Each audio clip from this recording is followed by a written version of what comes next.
मैं जो आज की क्लास में पढ़ाने वाला हूं कंसेप्चुअल ट्रिक, मैं दावे के साथ कह सकता हूं कि शायद ही कोई ऐसा एग्जाम बचे जिसमें इसका सवाल आएगा ही आएगा। देखिए इस तरीके के सवाल पूछे जाते हैं पेपर में कि चार संख्याएं हैं 5, 19, 7, 25 में से प्रत्येक में क्या जोड़ा जाए ताकि वो अनुपातिक बनाया जा सके। कंसेप्चुअल ट्रिक है, डायरेक्ट ट्रिक नहीं, ट्रिक के पीछे की पूरी थ्योरी बताऊंगा। ये ट्रिक बनी कैसे, आप इतने एक्सपर्ट बन जाएंगे आपको लगेगा ऐसा सवाल आया तो मैं ओरली कर दूंगा। कैसे कर दोगे? ओरली। ओरली समझते हो? जैसे ओपली होती है, धान कूटे जाते हैं, वैसे ओरली होता है। जैसे संख्या लिखी हुई है 5, 19, 7 और 25। सबसे बड़ी होती है जब मैं कोई कंसेप्चुअल ट्रिक सिखाता हूं तो मेरी कोशिश होती है कम से कम लिखना पड़े। आप बताइएगा अभी कि आपने इससे पहले इन सब चीजों के प्रूफ जाने थे, आप ये जानते थे या नहीं जानते थे, कमेंट करके जरूर बताइए। ठीक है, कुछ भी नहीं है, बहुत सिंपल है। आपको क्या करना है, बेशक ऑन राग आप देखिए 7 में से आपने 5 को घटाया, कितना आ गया जी? 2 रेशियो। आपने 25 में से 19 को घटाया, कितना आ गया जी? 6। 2 अनुपात 6 आ गया।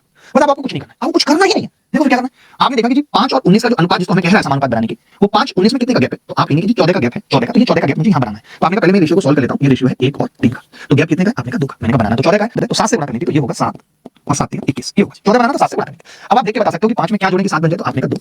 आपका मन है 19 में क्या जोड़ेंगे 21 बन जाए, तो 2, तो 2 सवाल का उत्तर। मैं मानता हूं कुछ भी समझ में नहीं आया, लेकिन जादू सा लगा ना कि कितना अच्छे से आंसर आ गया, पता ही नहीं चला, कुछ करना नहीं पड़ा। तो पहले आप समझिए प्रोपोर्शन का मतलब क्या है। जब कहा जाता है कि संख्याएं प्रोपोर्शन में है, कब कहा जाता है ये समझिए। कब ये कहा जाता है कि संख्या प्रोपोर्शन में? देखिए कोई मुझे अगर ये कह दे कि ABCD are in proportion, ABCD समानुपात में है। समानुपात की हिंदी से ही पता चल रहा है समान अनुपात। क्या पता चल रहा है? समान और अनुपात। तो मैंने कहा अगर ABCD प्रोपोर्शन में है, इसका मतलब ये कह रहा है कि भैया A और B का अनुपात, A और B का अनुपात बराबर होना चाहिए C और D के अनुपात के। प्रोपोर्शन का मतलब ये होता है। प्रोपोर्शन का मतलब होता है कि A और B का अनुपात C और D के अनुपात के बराबर होगा, तो हम कहेंगे प्रोपोर्शन। यानी उस सवाल में बेसिकली हमसे ये कह रहा था इन समय में क्या जोड़ो कि ये प्रोपोर्शन में आ जाए। यानी आप कह रहे थे कि 5 में जी आपने x जोड़ा और फिर आपने 19 में x जोड़ा और फिर ये किसके बराबर आ गया? 7 प्लस x और 25 प्लस x। मैंने ऐसा क्यों कहा? क्योंकि सवाल में खुद ही कहा गया है कि इन सारी संख्याओं में कुछ जोड़ दीजिए। यानी इन सारी संख्याओं में कुछ जोड़ूंगा तो संख्या कैसी हो जाएंगी? 5 plus x, 19 plus x, 7 plus x, 25 plus x are in proportion. अब गारंटी है कि ये प्रोपोर्शन में है। अब गारंटी है कि ये प्रोपोर्शन में है। ये यही कह रहा है कि अगर मैं इसमें x जोड़ दूं तो ये प्रोपोर्शन में आ जाए। अब ये x मुझे निकालना अब बड़ा मुश्किल होता है। आप गुणा करेंगे x स्क्वायर, फिर काट पीट छाट करेंगे, मुश्किल हो जाएगी, मुश्किल हो जाएगी। फिर आपने प्रोपोर्शन की प्रॉपर्टी पढ़ी होगी, कितने लोगों ने पढ़ी है कि अगर कोई ये कह रहा है कि a by b बराबर है c by d के, अगर कोई ये कह रहा है कि a by b बराबर है c by d के, तो ये बराबर होगा इन दोनों के सम के, यानी a प्लस c बटे b प्लस d के, या फिर इनके अंतर के बराबर होगा। कितने लोग जानते हैं? जो लोग नहीं जानते वो आज सीख जाएंगे। मैं एग्जांपल भी बता देता हूं। आपने कहा कि जी 1/2 बराबर है 2/4 के, है या नहीं? ये तो जानते हैं, मैंने 2 से गुणा किया।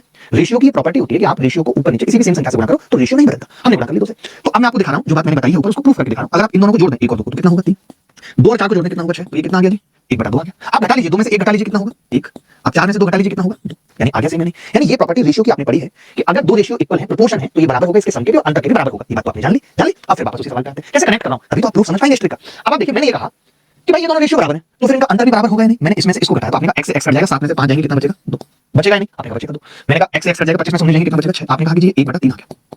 ये 1/3 आ गया। अब आसान हो गया कि मुझे ये पता चल गया कि ये बराबर किसके है? 1/3 के। अब आप बताइए अगर ये रेशियो आपस में बराबर है तो इनका गैप बराबर अगर कर लिया जाए तो बात बन जाएगी। तो मैंने देखा कि नीचे वाले में से ऊपर वाला घटा रहा हूं तो 14 आ रहा है, x से x कट जा रहा है, तो हमने इसको 7 से गुणा कर लिया ताकि ये सेम आ जाए, तो 7/21 आ गया। तो 14 है नहीं गया। अब बड़ा आसान है, अब आपको पता चल गया कि ये रेशियो बेसिकली 7/21 के बराबर है। 14 के केस में जब अंतर 14 है तो देखते ही पता लग रहा है कि x कितना है? 2। x कितना है? 2, तभी तो 7/21 आएगा।